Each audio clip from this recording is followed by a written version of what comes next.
Hello dear students, आप सभी का हमारे चैनल में बहुत बहुत स्वागत है। तो दोस्तों, जैसा कि आप लोगों को पता होगा, क्लास 10 के लिए जो मॉडल सेट की अगर हम बात करें तो मॉडल सेट दोस्तों झारखंड बोर्ड की ओर से आप लोगों को एक सेट ही मिला था। ठीक है, अगर बात करें हम लोग इस सेट की तो सेट 1 ही मिला था। तो अब आप लोगों को टेंशन लेने की कोई भी ज़रूरत नहीं है दोस्तों, क्योंकि झारखंड बोर्ड में पढ़ने वाले क्लास 10 के छात्र छात्राओं के लिए मॉडल सेट 1, सेट 2, सेट 3 इसी प्रकार से मैं बताते रहूँगा। और सेट 1 का डिटेल सोल्यूशन आप लोग को जो ऑफिशियल आया था उसको मैंने बता दिया हूं। और अब आप लोगों को मेरे ओर से जो सेट आप लोगों को मिलेंगे, 5-5 सेट में आप लोगों को मतलब मॉडल सेट बना बना करके देने की कोशिश करूंगा। आप लोग का सपोर्ट और प्यार की जरूरत है दोस्तों, और कुछ भी मैं नहीं चाहता हूं। सिर्फ आप लोग अपना सपोर्ट एंड प्यार दिखाइए, और मैं यहाँ पर ऑब्जेक्टिव का सोल्यूशन आज देने वाला हूँ। ठीक है, जो ऑब्जेक्टिव क्वेश्चन है उसका आज हम लोग यहाँ पर डिटेल सॉल्यूशन देखेंगे। कोई भी दिक्कत नहीं होगा, आप लोग को हर एक चीज़ समझ में आएगा। ठीक है, तो चलिए वीडियो को शुरू करते हैं। और ये दोस्तों हमने खुद आप लोग के लिए क्रिएट किए हैं। ठीक है, ये हमने खुद आप लोग के लिए बनाए हैं। ठीक है, ऑफिशियल नहीं है। ठीक है, तो चलिए एक करके हम लोग देख लेते हैं। और इस प्रकार के सवाल आपके एग्जाम में नहीं आएगा तो ये हो नहीं सकता है दोस्तों। ठीक है, जो आपके एग्जाम में 100% आने की चांसेस है वैसे प्रश्न को यहाँ पर उठाए गए हैं। ठीक है, जैसा कि पता होगा 2021 का एग्जाम हुआ नहीं हो पाया था, लेकिन इनका मॉडल सेट आया था। इनके मॉडल सेट को देखते हुए, ठीक है, 2022 में आपका एग्जाम हुआ था तो 2022 के क्वेश्चन को देखते हुए, 2018 में, 2019 में जो एग्जाम हुआ था, हर एक क्वेश्चन को देखते हुए यहाँ पर मॉडल सेट बनाया जा रहा है। ठीक है, तो ये सब कितना इंपॉर्टेंट होता है समझ रहे होंगे। ठीक है, समझ में आ गया इतना? तो चलिए वीडियो को स्टार्ट करते हैं और एक एक करके हर एक क्वेश्चन को देख लेते हैं। तो दोस्तों यहाँ पर देख लीजिए कि पहला क्वेश्चन आप लोगों से क्या पूछा जा रहा है कि किस दर्पण की फोकस दूरी ऋणात्मक होता है। यहाँ पर आप लोगों को किस मतलब यहाँ पर आपको बताना है कि जो फोकस दूरी होता है, फोकल लेंथ होता है, किसके ऋणात्मक होता है, यानी कि नेगेटिव होता है। ठीक है, नेगेटिव होता है। तो दोस्तों इसमें एक ऑप्शन आपको दिख रहा होगा, अवतल दर्पण। ठीक है, हम लोग जानते हैं option number C right answer, sorry option number B right answer हो जाएगा, अवतल दर्पण। ठीक है, जो कि आप लोग देख रहे हैं। ठीक है, नेक्स्ट क्वेश्चन देखिए क्या आप लोगों से क्या पूछा जा रहा है। तो 2 नंबर में पूछा जा रहा है कि दर्पण की फोकस दूरी ए वक्रता त्रिज्या आर में क्या संबंध है, जो कि मोस्ट वीवीआई प्रश्न है। और ये सब प्रश्न आपके एग्जाम में भी आया हुआ प्रश्न है, और ये सब बहुत ही महत्वपूर्ण है। ठीक है, आपके एग्जाम को देखते हुए ये सब प्रश्न बनाया गया है। ठीक है, तो देखिए इसके बीच में 2 संबंध होता है, दोनों संबंध को मैं यहाँ पर बता देता हूँ ताकि किसी प्रकार का कोई दिक्कत नहीं हो। ठीक है, पहला जो फॉर्मूला होता है ए बराबर r/2, ये वाला फॉर्मूला होता है। अगर आप लोगों को r निकालने दे तो r बराबर होता है 2f। तो दोनों फॉर्मूला को याद रखना है। ठीक है, किसी भी फॉर्मूला को मतलब छूटना नहीं है। ठीक है, तो दोनों में से कोई भी संबंध एग्जाम में देखने को मिले तो उसको टिक कीजिएगा। तो यहाँ पर ए बराबर r/2 किस में दिख रहा है, बी पे दिख रहा है, तो बी आपका सटीक आंसर हो जाएगा। ठीक है, देखिए दोस्तों यहाँ पर 3 नंबर क्वेश्चन क्या है, सामान्य दृष्टि के लिए स्पष्ट दृष्टि की न्यूनतम दूरी। दोस्तों जो हमारा मानव नेत्र है इसमें न्यूनतम दूरी आपको बताना है। तो दोस्तों इसके अगर आप लोगों से पूछे न्यूनतम दूरी तो ये होता है 25 सेंटीमीटर, जिसे आपको याद रखना है। अगर आपको दूरतम दूरी पूछा जाए तो वो होता है अनंत। ठीक है, समझ में आ गया होगा। तो यहाँ पर देख लीजिए न्यूनतम दूरी पूछा था दोस्तों, समझ में आ गया होगा। तो ये 25 सेंटीमीटर कहाँ पर है आप लोग देख सकते हैं, ऑप्शन नंबर बी पे है, तो बी वाला राइट आंसर हो जाएगा। ठीक है दोस्तों, यहाँ पर 4 नंबर क्वेश्चन देखिए क्या है कि श्वेत प्रकाश का कौन सा रंग वर्ण किसी प्रिज्म से गुजरने के पश्चात सबसे कम झुकता है। तो यहाँ पर ऑप्शन नंबर जो है सी राइट आंसर हो जाएगा, लाल। ठीक है, अगला क्वेश्चन देखिए आप लोगों से अगला क्वेश्चन क्या पूछा जा रहा है कि मानव आँख की रेटिना द्वारा बनाए गए छवि होता है, तो किस प्रकार से उसका छवि बनता है, इमेज बनता है, ये आपको बताना पड़ेगा, जो कि बहुत ही ज़्यादा वीवीआई प्रश्न है। और ये सब प्रश्न 2023 के एग्जाम में डायरेक्ट पूछा जाएगा। ठीक है, इसीलिए आप लोगों को करना क्या है, ये सब प्रश्नों को जो मैं बता रहा हूँ सिंपली आपको कॉपी पे नोट डाउन करना है एंड आपको अच्छे तरीके से पढ़ना है, क्योंकि वक्त आपके पास बहुत ही कम बचा है। और इस वक्त का सही से इस्तेमाल करना सीखिए दोस्तों। ठीक है, और चलिए मैं एक करके हर एक क्वेश्चन का आंसर आपको बताता हूँ। ठीक है, तो देखिए रेटिना पर जो छवि बनता है, जो इमेज बनता है, वो किस प्रकार से बनता है, वो वास्तविक एवं उल्टा बनता है। ऑप्शन नंबर बी हो जाएगा राइट आंसर। ठीक है, अगला क्वेश्चन देखिए, अगला क्वेश्चन क्या है यहाँ पर 6 नंबर में कि आकाश का रंग नीला प्रतीत होता है। ये 6 नंबर प्रश्न दोस्तों PYQ बोल सकते हैं, प्रीवियस ईयर क्वेश्चन में पूछा गया प्रश्न है, जो कि बहुत ही ज़्यादा महत्वपूर्ण एंड VVI प्रश्न है, जिसे आपको एकदम कर लेना है। ठीक है, इसके आगे आप M लगा सकते हो, मोस्ट इंपॉर्टेंट प्रश्न, हम बार बार बोल रहे हैं। ठीक है, और ये सब नहीं आया तो अब बोलिएगा कि सर जी ने क्या बोला था। ठीक है, सो ये ऑप्शन देख सकते हैं। पहला ऑप्शन है कि प्रकाश के परावर्तन के कारण, B है प्रकाश के परिकिरण के कारण, C है अपवर्तन के कारण, और D नंबर ऑप्शन आप लोग देख सकते हैं क्या है यहाँ पर, D नंबर है, इनमें कोई नहीं। तो दोस्तों जो हमारा आकाश का रंग होता है तो उसका नीला प्रतीत होता है प्रकाश के परिकिरण के कारण। सो ऑप्शन नंबर B हो जाएगा बिल्कुल राइट आंसर। ठीक है, अगला क्वेश्चन है कि किस दर्पण में वस्तु का जो प्रतिबिंब बनता है वो बड़ा बनता है। बहुत ही आसान प्रश्न है दोस्तों। यहाँ पर वस्तु का बड़ा प्रतिबिंब बनना किस में होता है, अवतल दर्पण में। ठीक है, सो ऑप्शन नंबर B हो जाएगा बिल्कुल राइट आंसर। दोस्तों नेक्स्ट क्वेश्चन देखिए, आप लोगों से क्या पूछा जा रहा है कि निम्नलिखित में से कौन सा लेंस निकट दृष्टि दोष को ठीक करने में उपयोग किया जाता है। तो दोस्तों यहाँ पर बात हो रहा है निकट दृष्टि दोष को दूर करने की। ठीक है, तो इसमें हम लोग प्रयोग करते हैं अवतल दर्पण। ठीक है, इससे कैसे आप लोग ट्रिक्स याद रखेंगे, इसे मैं आप लोगों को समझा देता हूँ इसका ट्रिक क्या है। ठीक है, यहाँ पर ट्रिक मैं आपको बता देता हूँ कि इसका ट्रिक आप लोगों को कैसे याद रखना है। तो सबसे पहले यहाँ पर निकट एक होता है, निकट दृष्टि दोष एक होता है, दूर दृष्टि दोष। ठीक है, मैं दोनों का ट्रिक बता देता हूँ किस प्रकार से याद रखेंगे। तो दोस्तों अगर निकट को देखेंगे तो इसमें 3 अक्षर मिलेंगे। अगर आप लोग दूर को देखेंगे, ठीक है, यहाँ पर दूर वाला, ठीक है, दूर को देखेंगे ना तो इसमें 2 अक्षर मिलेंगे। और यहाँ पर एक होता है अवतल, एक होता है अवतल, और एक होता है उत्तल। ठीक है, एक होता है अवतल, एक होता है, पहला चीज में बता देते हैं, एक होता है उत्तल। ठीक है ना, ये दोनों चीज तो आपको पता होगा। तो देखिए यहाँ पर 3 है, 3 से एक ज्यादा मतलब होना चाहिए, तो यहाँ पर अवतल आ जाएगा। और दूर है मतलब 2 है, 2 से एक ज्यादा कौन सा हो जाएगा, उत्तल हो जाएगा। ठीक है, इसी प्रकार से आप याद रख सकते हैं। ठीक है, 9 नंबर में क्या देख सकते हैं आप लोग, निम्नलिखित में से कौन सा उपकरण विद्युत धारा की उपस्थिति को दर्शाता है।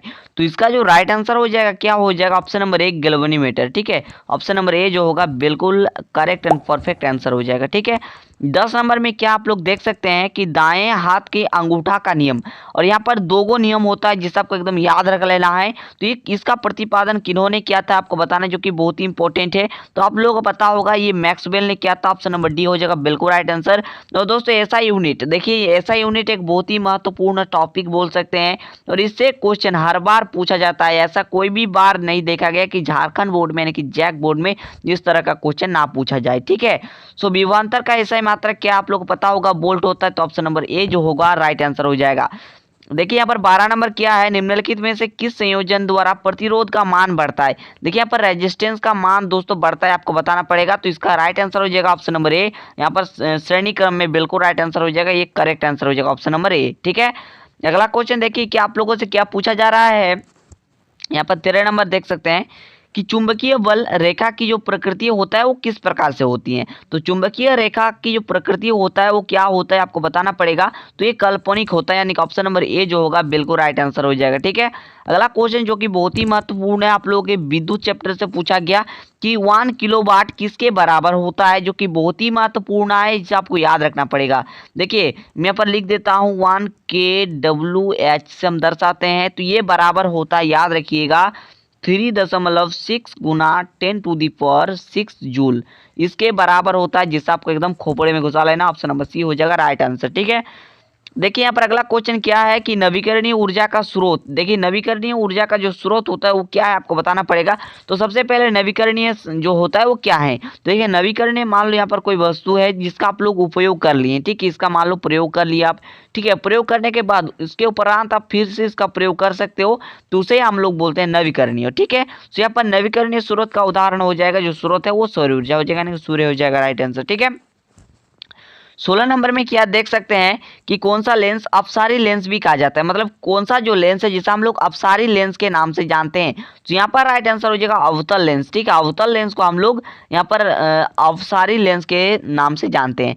और दोस्तों मैं बता दूं हमारा सेट 2 का वीडियो बहुत ही जल्द आपके चैनल पर आ जाएगा, टेंशन ना लो। और ये हमारा सेट 1 का वीडियो है जहाँ पर मैंने आज ऑब्जेक्टिव बताया। ठीक है, अभी तो सब्जेक्टिव का खेल अभी बहुत ही बाकी है, सब्जेक्टिव का भी बताऊंगा, टेंशन बिल्कुल भी ना लो एंड अपना तैयारी करते रहो। ठीक है, सो 17 नंबर में है कि प्रकाश का प्राथमिक वर्ण है। ठीक है, जो प्राथमिक वर्ण है ये आपको बताना पड़ेगा। सो उसका जो होता है प्रकाश का जो प्राथमिक वर्ग होता है, जिसमें आपका लाल होता है, नीला होता है और हरा होता है, यानी कि उपरोक्त तो सभी हो जाएगा राइट आंसर। ठीक है, अगला क्वेश्चन देखिए क्या यहाँ पर 18 नंबर में निम्नलिखित में से कौन नेत्र के रंगीन भाग होता है। ठीक है, तो जो है यहाँ पर रंगीन भाग की बात हो रहा है, तो यहाँ पर राइट आंसर हो जाएगा ऑप्शन नंबर डी आइरिस। ठीक है, अगला क्वेश्चन देखिए आप लोगों से क्या पूछा गया। यहाँ पर आप लोग पता होगा 19 नंबर प्रश्न बहुत ही इंपॉर्टेंट है कि 1 HP ये बराबर किसके इक्वल होता है। तो ये दोस्तों जो इक्वल होता है यहाँ पर हो जाएगा 700 यहाँ पर 64 वाट के इक्वल होता है। ठीक है, अगला क्वेश्चन देखिए क्या है यहाँ पर है विशालक शीशा, यानी कि आप लोग देख सकते हैं जो विशालक शीशा है ना वो होता है, वो क्या होता है आपको बताना पड़ेगा। तो वो जो होता है वो आपका एक प्रकार का अवतल लेंस होता है, यानी कि ऑप्शन नंबर ए जो होगा बिल्कुल राइट आंसर होगा। ठीक है, अगला क्वेश्चन आप लोगों से पूछा जा रहा है 21 नंबर में कि जब किसी चालक तार से विद्युत धारा प्रवाहित होता है तो गतिशील कण किस प्रकार से होता है। तो गतिशील कण दोस्तों एक ही प्रकार का होता है जो कि इलेक्ट्रॉन है। ठीक है, इलेक्ट्रॉन एक जगह मतलब खड़ा नहीं रहता है ना, उसमें क्या होता है मोशन होता है, गति होता है, यानी कि ऑप्शन नंबर डी हो जाएगा राइट आंसर। ठीक है, समझ में आ गया। अगला क्वेश्चन देखिए 22 नंबर में क्या है कि यहाँ पर है एम्पियर घंटा मात्रक है, वो किसका मात्रक है, तो आवेश का मात्रक है। ठीक है, ऑप्शन नंबर बी हो जाएगा राइट आंसर। दोस्तों देखिए 23 नंबर में क्या है कि कौन सा मात्रक वाट के बराबर होता है। ठीक है, तो वाट के बराबर कौन सा होता है, यहाँ पर ऑप्शन नंबर ए जो होगा बिल्कुल राइट आंसर होगा, जो कि आप लोग को पता होगा और इससे बहुत ही महत्वपूर्ण क्वेश्चन है। ठीक है, यहाँ पर दोस्तों 24 नंबर का प्रश्न बहुत ही इंपॉर्टेंट प्रश्न है जिसे आपको एकदम हमेशा याद रखना पड़ेगा, और ये सब प्रश्न एकदम बहुत ही ज़्यादा पूछा जाता है, बहुत ही ज़्यादा महत्वपूर्ण क्वेश्चन है कि विद्युत धारा का मात्रक है। ठीक है, देखिए मात्रक से क्वेश्चन एकदम पूछा जाएगा, एकदम फिक्स है एसआई मात्रक, यानी जो भी आपका एसआई मात्रक आता है, ठीक है ना, जिसका आपको अच्छे तरीके से कर लेना पड़ेगा। तो दोस्तों जो विद्युत धारा है वो एम्पियर का मात्रक होता है। नेक्स्ट क्वेश्चन है कि ग्लोबल वार्मिंग के लिए उत्तरदायी गैस कौन सा। ऑप्शन नंबर ए है O2, यहाँ पर बी देख लीजिए NH3, सी है CO2 एंड डी है यहाँ पर N2। ठीक है, तो यहाँ पर बात हो रहा है ग्लोबल वार्मिंग के लिए जो उत्तरदायी गैस होता है वो CO2 होता है, यानी कि कार्बन डाइऑक्साइड होता है। ठीक है, समझ में आ गया। देखिए यहाँ पर आप लोगों से 26 नंबर में क्या है कि शरीर में भोजन का पचना किस प्रकार का विक्रिया है, जो कि बहुत ही महत्वपूर्ण प्रश्न है। तो शरीर में ये जो होता है ये आपका उपचयन की क्रिया होता है, ऑप्शन नंबर ए हो जाएगा राइट आंसर। देखिए 27 नंबर में क्या है कि कली चूना पर जब जल डाला जाता है तो वो जो विक्रिया होता है, जो रिएक्शन होता है वो किस प्रकार से होता है। ठीक है, तो एक ऊष्मा छेपी मतलब अभिक्रिया होता है। और दोस्तों यहाँ पर मैं आप लोगों को एक होमवर्क देता हूँ, एक HW देता हूँ ताकि आप लोगों को पढ़ाई बेहतरीन हो। ठीक है, तो आप लोग सभी विद्यार्थी यहाँ पर कमेंट करके बताएंगे कि जो ऊष्मा छेपी वाला रिएक्शन है, ठीक है, किसे कहते हैं और इसका एक एग्जाम्पल, ठीक है, इसका एक किसे कहते हैं पहला बताना है डेफिनेशन, उसके बाद इसका एक एग्जाम्पल हमको देना है कमेंट बॉक्स पे। ठीक है, देखिए 28 नंबर में क्या है, निम्नलिखित में से कौन सबसे अधिक क्रियाशील है, मतलब सॉरी अक्रियाशील है, कौन सा हो जाएगा यहाँ पर ऑप्शन नंबर यहाँ पर कौन सा हो जाएगा ए। ठीक है, AU। ठीक है, ऑप्शन नंबर ए जो होगा बिल्कुल राइट आंसर होगा। उसके बाद देखिए सॉरी AU नहीं CU। ठीक है, ये है आपका CU। और आप लोगों को मैं और एक चीज बता देना चाहता हूँ, यहाँ पर जो CU है ना, CU मतलब यहाँ पर संकेत दिया गया है जिसे हम लोग कॉपर के नाम से जानते हैं। ठीक है, कॉपर के नाम से जानते हैं, जिसे आपको याद रखना है। ठीक है, देखिए नेक्स्ट क्वेश्चन आप लोगों से क्या पूछा जा रहा है कि चुना जल का रासायनिक सूत्र यानी कि केमिकल फॉर्मूला। ठीक है, केमिकल फॉर्मूला के बारे में आप लोगों को पता होना चाहिए, फॉर्मूला बहुत ही इंपॉर्टेंट चीज है। ठीक है, देखिए केमिस्ट्री हो मतलब यहाँ पर फिजिक्स हो, फिजिक्स में आप लोग का न्यूमेरिकल आता है ज़्यादातर। ठीक है, केमिस्ट्री में आप लोग का रिएक्शन वगैरह आता है, और आपका बायो में दोस्तों जैव प्रक्रम वाला चैप्टर को अच्छे तरीके से कर लीजिए, नियंत्रण एवं समन्वय को कर लीजिए। ठीक है, उसके बाद जो अनुवांशिक जैव विकास वाला चैप्टर है ना, 3 चैप्टर को आराम से कीजिएगा, बहुत ही ज्यादा क्वेश्चन उसी में से फंसते हैं। ठीक है दोस्तों, यहाँ पर देख लीजिए कि क्या पूछा जा रहा है कि चूना जल का केमिकल फॉर्मूला पूछा जा रहा है कि चूना जल का जो केमिकल फॉर्मूला होता है वो क्या होता है, Ca यहाँ पर OH2 होता है। ठीक है, जैसा आपको याद रखना पड़ेगा, ये सब प्रश्न बहुत ही महत्वपूर्ण है। ठीक है दोस्तों, यहाँ पर देख सकते हैं कि 30 नंबर वाला प्रश्न क्या है, और इस तरह का एक प्रश्न दोस्तों आप लोग के एग्जाम में फिक्स है। ठीक है, आप लोग क्वेश्चन किसी भी प्रकार का उठा के देख लीजिए, यहाँ से क्वेश्चन पूछा है। और यहाँ पर मैं और एक इंपॉर्टेंट चीज बताने वाला हूँ। ठीक है, यहाँ पर मैं समझा देता हूँ कि pH स्केल होता क्या है, जो कि बहुत ही महत्वपूर्ण है। ठीक है, तो ध्यान से सुनिएगा, बहुत ही अच्छे तरीके से समझाऊंगा, कोई दिक्कत ही नहीं होगा। ठीक है, तो देखिए कुछ इस प्रकार से स्केल होता है, जहाँ पर आप लोग का यहाँ पर 0 से 14 के बीच में स्केल होता है। ठीक है, और यहाँ पर मान लो 7 है। ठीक है, और 7 क्या अभी यहाँ पर भी मैं डिस्कस करूंगा। ठीक है, देखिए जब 7 से कम होगा ना, 7 से जब कम होगा तो ये होता है अम्ल, यानी कि जिसे हम लोग एसिड के नाम से जानते हैं। ठीक है, ये होता है अम्ल। और 7 से जब आगे की ओर होगा, मतलब 7 से अधिक जब होगा तो ये होता है क्षार। ठीक है, क्या होता है, क्षार। और जब आप लोग का साथ में होगा ना तो ये क्या हो जाएगा, ये हो जाएगा उदासीन। ठीक है, ये होता है उदासीन। ठीक है, क्लियर है, कोई दिक्कत नहीं है। और यहाँ पर मैं और एक चीज बता देता हूँ कि जो अम्ल है ना, अम्ल क्या करता है, ध्यान से सुनिएगा। देखिए इसके लास्ट में ल है ना, तो यहाँ पर दोस्तों क्या होगा, नीला को दोस्तों ये लाल में बदल देगा। ठीक है, ये लाल में बदल देगा। ठीक है, और यहाँ पर अगर हम लोग क्षार की बात करें उसका विपरीत कर दो, लाल को दोस्तों क्या करेगा, लाल को आपका नीला में बदल देगा। ठीक है, नीला में बदल देगा। इतना क्लियर है, कोई दिक्कत नहीं है। अगर हम बात करें उदासीनी जो है अभिक्रिया की, और ये क्वेश्चन आपके 2 अंक में पूछे जाएंगे, जिसे आप याद रखना है। और उदासीनी अभिक्रिया वो होता है जहाँ पर ना तो अम्ल होता है ना ही क्षार, बल्कि वहाँ पर रिएक्शन होकर के क्या बन जाता है, यहाँ पर बन जाता है लवण तथा जल। ठीक है, तो यहाँ पर है कि जो लाल लिटमस है ना उसे नील में बदल देता है। तो यहाँ पर वो कौन करता है, देखिए लाल को कौन नील में बदल रहा है, ये क्षार वाला बदल रहा है। तो क्षार क्या होता है, 7 से अधिक होता है। तो ऑप्शन में ढूंढिए 7 से अधिक कौन है, तो ऑप्शन नंबर ए भी है और बी भी है 7 से अधिक। तो यहाँ पर डी वाला सटीक आंसर हो जाएगा, यानी कि ए बी दोनों। ठीक है, सटीक आंसर समझ में आ गया, कॉन्सेप्ट समझ में आ गया। अगला क्वेश्चन देखिए, अगला क्वेश्चन क्या है कि एल्केन में कार्बन कार्बन के बीच में सहसंयोजक बंधन कितना होता है। ऑप्शन नंबर ए है 1, बी है 2, सी है 3 और डी है 4। ठीक है, तो यहाँ पर ध्यान से सुनिएगा, यहाँ पर एल्काइन की बात हो रहा है। तो एल्काइन में दोस्तों कार्बन कार्बन के बीच में ट्रिपल बॉन्ड बनता है। ठीक है, समझ में आ गया। तो यहाँ पर option number C right answer होगा।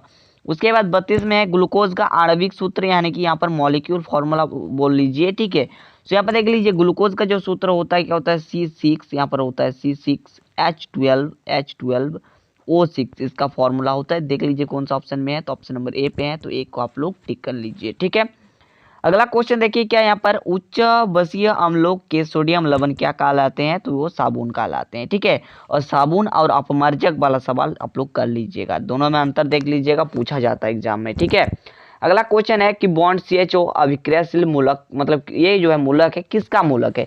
ठीक है, तो देखिए बॉन्ड CHO जो होता है वो आपका एल्डिहाइड का होता है। क्या होता है, यहाँ पर जो आंसर बनेगा एल्डिहाइड बनेगा। ठीक है, जो होता है किसका होता है भाई, एल्डिहाइड। ठीक है, एल्डिहाइड का होता है ना, तो ऑप्शन नंबर ए हो जाएगा राइट आंसर। ठीक है, अगला क्वेश्चन देखिए जो आवर्त सारणी से पूछा गया कि आवर्त सारणी की किस आवर्त में बाएं से दाएं की ओर तत्व की परमाणु त्रिज्या मतलब होता है, तो वो घटती है बढ़ती है, पर क्या होता है आपको बताना पड़ेगा।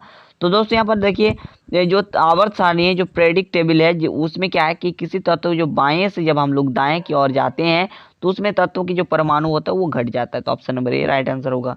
ठीक है, और यहाँ पर 36 नंबर आप लोग मैं होमवर्क के तौर पर देता हूँ, जिसे आपको कमेंट करके बताना है। ठीक है, उत्तर नहीं देखिएगा। ठीक है, आप लोग आराम से बना के कमेंट कीजिएगा। तो 2 से 3 मैंने होमवर्क भी आप लोग को दिया। ठीक है, देखिए यहाँ पर 37 में क्या है कि सिलिकॉन है, तो सिलिकॉन धातु है, अधातु है, उपधातु है, या फिर क्या है, नेक्स्ट ऑप्शन देख लीजिए, इनमें कोई नहीं, तो कौन सा राइट आंसर होगा।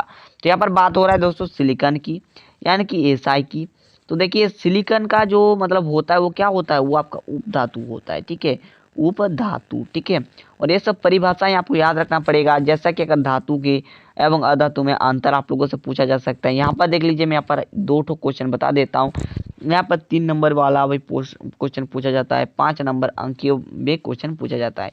और इससे पहले मैंने ब्लूप्रिंट का वीडियोज दे दिया था। ठीक है, जिसमें मैंने साइंस का यानी कि विज्ञान का, ठीक है, मैंने साइंस का वीडियो दिया था, जहाँ पर बहुत सारे विद्यार्थी देख चुके हैं। तो आप लोग भी नीचे डिस्क्रिप्शन बॉक्स में जाइए और वो वीडियो देख लीजिए कहाँ से कितना अंक का क्वेश्चन बनेगा। तो यहाँ पर ऑप्शन नंबर सी आंसर हो जाएगा राइट आंसर। और 5 नंबर 3 नंबर की जो क्वेश्चन बनेंगे, जैसे कि पूछा जा सकता है धातु अधातु के रासायनिक एवं भौतिक गुणों को लेके 5 अंक के प्रश्न पूछा जा सकता है। देखिए क्या है यहाँ पर अगला क्वेश्चन, यहाँ पर देख लीजिए, यहाँ पर 38 में पूछा जा रहा है कि निम्नलिखित में से कौन विद्युत धनात्मक तत्व है। तो यहाँ पर ऑप्शन नंबर सी हो जाएगा राइट आंसर, सोडियम। ठीक है, अगला क्वेश्चन देखिए यहाँ पर 39 नंबर में क्या है कि टिहरी बांध का निर्माण किस प्रदेश में किया गया। ठीक है, तो यहाँ पर ऑप्शन नंबर बी हो जाएगा राइट आंसर, उत्तराखंड। ठीक है, अगला क्वेश्चन, ये जो प्रश्न है ना, ये आप लोग गजब सा लग रहा होगा, लेकिन आप लोग जो है लास्ट वाला चैप्टर पढ़े होंगे तो आप लोगों को पता होगा। ठीक है, यहाँ पर देख लीजिए 40 नंबर यानी कि अंत वाला सवाल, जो लास्ट वाला सवाल है, इसे हम लोगों को मैं बता देता हूँ। क्या है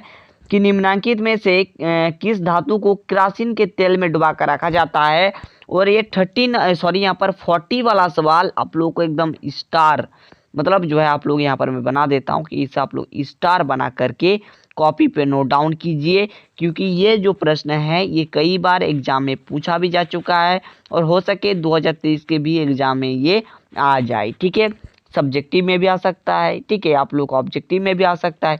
तो किसको डुबा कर रखा जाता है? सोडियम का रखा जाता है, बी वाला राइट आंसर हो जाएगा। ठीक है, तो मैंने इसी प्रकार से आप लोगों को जो है आज मैंने आप लोगों को 40 क्वेश्चन बताया। ठीक है, मैं अच्छे तरीके से और इसी तरीके से अगर मैं बताऊं ना तो देखिए जैसा कि आपको पता होगा ये जो मॉडल सेट है मैं आप लोगों के लिए मतलब एकदम ढूंढ ढूंढ के बता रहा हूँ। ठीक है, तो मॉडल सेट 1 का आज हम लोग यहाँ पर कंप्लीट डिटेल सॉल्यूशन मैंने बता दिया, जो कि हमने आज जो किया ऑब्जेक्टिव यानी कि बोले तो एमसीक्यू प्रकार का क्वेश्चन को किया।